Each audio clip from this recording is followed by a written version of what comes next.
Anda katakan tadi James, ini mengambil kesempatan yang sering sekali sebenarnya dia miliki di laga-laga 10 kesempatan, dia kolongin syutingnya, kolongin pemain lawan. Kiper nampaknya tidak menyangka atau sedikit terhalang oleh para pemain Thailand, sehingga akhirnya kita bisa unggul di menit yang masih sangat muda, menit ke-7, dan membangkitkan juga semangat fans Indonesia di seluruh Indonesia atau dimanapun berada. Betul sekali, dan tentunya dengan gol yang tercipta di babak pertama, kita semuanya harus bersatu dalam doa, bersatu untuk bisa memberikan support apapun bisa terjadi. Di babak kedua toh juga Thailand pada leg pertama 1 gol di babak pertama. Kalau kita mau menggunakan filosofi cocok logi, bisa saja itu terjadi. Sangat masuk akal ya, artinya tidak ada yang tidak mungkin. Memang kita juga dengan situasi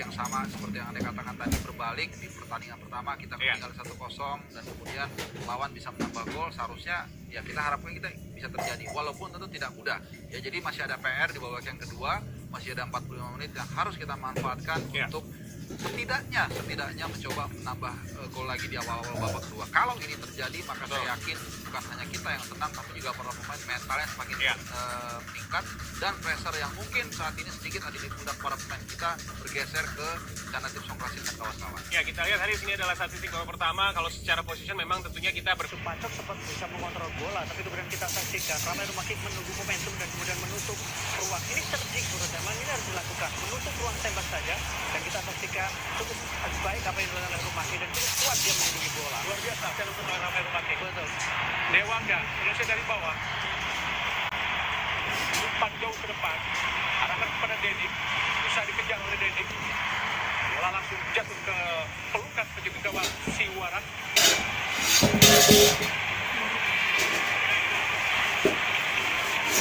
Thailand merupakan juara 5 kali Piala AFF, sedangkan Indonesia adalah 5 kali runner-up Piala AFF.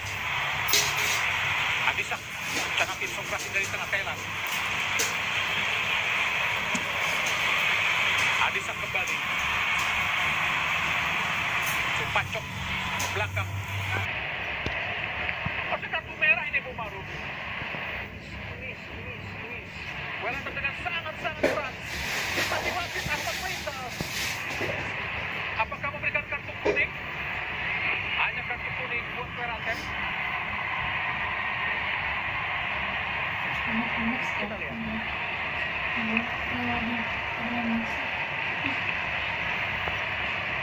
Jadi sudah mulai dengan baik rebut bola, masih memberikan bola, masih dipotong dari Pacok. Kan kita lihat. Jangan makan malam, ini penting sekali. Jadi saya tidak melihat Evan Dimas ini tidak punya peluang ya. Dia masih usianya mungkin sekitar 26-27, masih panjang perjalanan yang mungkin bisa didapat ke depannya, dan peran dia sebenarnya sebagai playmaker ini sangat langka ya. Mungkin sekarang ada pesaingnya itu seorang Nicky Kamboya, tapi biar katakanlah di tim nasional senior. Jadi buat apa ada kompetisi muda kalau memang pembinaan itu tidak mencapai yang maksimal. Jadi ini sekali lagi yang sangat penting. Jadi tidak hanya pemain itu secara individu bagus, kencang larinya, bukan itu. Ya, bahkan bukan hanya bisa juggling, karena dibutuhkan satu pemain yang punya karakter individu, tapi di saat yang sama juga bermain secara tim. Dan ini juga bisa kita lihat ya viewers, bagaimana Chanathip Songkrasin mendapatkan Golden Boot ya bersama dengan Rafael Dangda, bahkan juga dia mendapatkan lagi penghargaan di ajang AFF Suzuki Cup 2020 sebagai Most Valuable Player Award, dan saya rasa memang layak dari seorang Chanathip Songkrasin. Bahkan juga dia menjadi role model bagi para pemain muda dengan kiprahnya dia bersama dengan satu tim yang ada di Jepang. Chanathip Songkrasin bermain di J-League dengan 115 match, 14 gol dan 23 assist. Ya, hadiahnya ini sekitar 140 juta ya. Jadi kurang lebih sama dengan hadiah juara Liga 2. Kita juga bisa saksikan hadiah yang didapat oleh finalis pada Suzuki Cup 2020 Singapura dan juga Vietnam, sama-sama ya dapat 50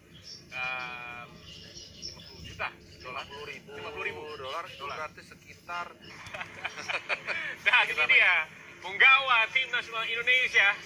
Kita bisa saksikan viewers, dimulai dari Egy Maulana Fikri, Evan Dimas, Irfan Jaya, Snehung Alam, Musedi Yudo, kemudian juga ada Rahmat Irianto dan Arhan, Esra Walian, Abimanyu, Nadeo, Riji Utomo. Ini juga sebetulnya punya potensi, tapi kita mengapa ya pada awal laga dia mengalami cedera hingga pada akhirnya dia tidak bisa untuk meneruskan lagi. Justru banyak yang mengatakan karena dia overtraining. Iya. Karena memang dia terkenal sekali sangat gym freak ya istilahnya. Jadi sering terlalu berlatih keras karena dalam sepak bola itu diperlukan juga kelenturan. Ya, kalaupun kadang-kadang pemain kalau terlalu berotot ini juga dia kaku kan, sepak bola kan dinamis ya selama 90 menit ya. Misalnya kita lihat Ronaldo, dia bukan hanya selalu nge-gym tapi juga kadang-kadang berenang, kemudian juga olahraga cabang yang lain supaya ototnya itu justru lentur. Jadi massa otot itu tinggi tapi juga lentur. Nah, ini yang mungkin kalau saya lihat ya dari luar, Didi Tomo ini agak sedikit overtraining. Jadi agak sedikit. Saya masih ingat betul ya ketika dia bermain bagi Persija melawan Ceres Negros, ini justru area dia dihajar habis-habisan dan dia begitu sulit untuk menjaga pergerakan dari Ceres Negros, tim dari Filipina yang begitu leluasa. Jadi sekali lagi banyak sekali nih, kalau saya berulang kali mengulangi repetitif ya, banyak sekali faktor-faktor dalam sepak bola yang harus dibenahi. Jadi kalau kita tidak punya istilahnya undang-undangnya gitu, semua orang punya persepsi masing-masing. Oh, yang bagus itu orang pemain bola yang berotot, sementara menurut pengalaman itu tidak, tapi yang luntur dan sebagainya. Ini yang saya pikir menjadi catatan. Kita juga bisa lihat tadi bagaimana Yabes Roni sambil memegang trofi Piala AFF. Mungkin dia dalam hati, besok saya akan membawa Piala AFF 2022. Ya. Sekarang kan tentunya masih akan ada beberapa turnamen internasional yang akan diikuti oleh Indonesia. Jadi sekali lagi viewers, bahwa harapan itu masih ada untuk Indonesia bisa menjadi dahaga gelar di level senior. Bukan tidak mungkin sebetulnya dengan persiapan yang matang nanti pada gelaran AFC. Kita juga bisa berbicara banyak pada kualifikasi AFC 2023. Oke, Haris, ini juga sebetulnya kalau kita melihat pemberitaan yang melibatkan atau mengaitkan Indonesia, tentu banyak sekali fans sepak bola Indonesia yang menunggu-nunggu juga bagaimana nanti proses naturalisasi para pemain Indonesia yang memiliki keturunan di Indonesia. Bagaimana tanggapan Anda, Haris, dengan adanya 4 nama sebetulnya sudah masuk dalam list, bahkan juga prosesnya pun juga telah berlangsung? Iya, kalau dari naturalisasi yang sejauh ini saya tahu ada di tim ini, salah satunya kan Elkan Bagot ya. Elkan Bagot yang menurut saya masih belum bisa dinilai secara fair. Dia baru bergabung sangat sebentar. Tapi yang jelas begini, secara umum seluruh dunia bahkan dari zaman dulu di Madrid pun Alfredo Di Stefano itu juga naturalisasi ya. Mauro Jerman Camoranesi di Italia juga naturalisasi, banyak sekali naturalisasi. Cuma masalahnya naturalisasi seperti apa?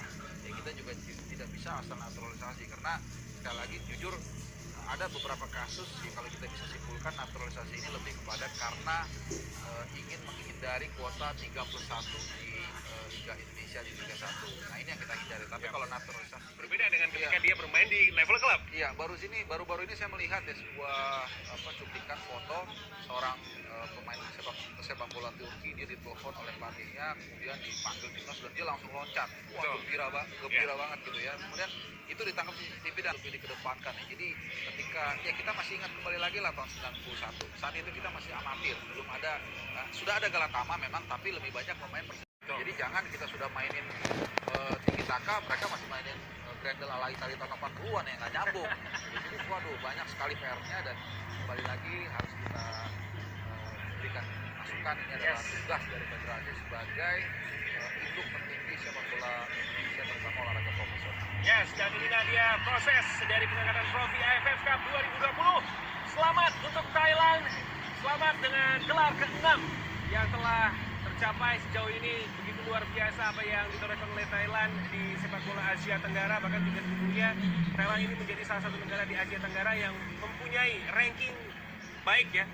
Haris, bahkan juga sebetulnya dengan perbedaan level ataupun juga dengan gap yang dimiliki oleh Indonesia dengan Thailand, bukan malah membuat kita jadi pesimistis, tapi kita harus bisa mengejar apa yang bisa untuk kita kejar. Tentunya kita bisa, Haris, karena harapan itu masih ada. Bahkan juga dengan proses yang telah dilakukan oleh tim nasional Indonesia ini, saya sangat yakin, bahkan juga saya percaya Anda pun juga yakin, Haris, dengan progres yang nantinya bisa terjadi di sepak bola Indonesia, termasuk di nasional Indonesia level senior. Ya, sebelumnya kita lihat ya.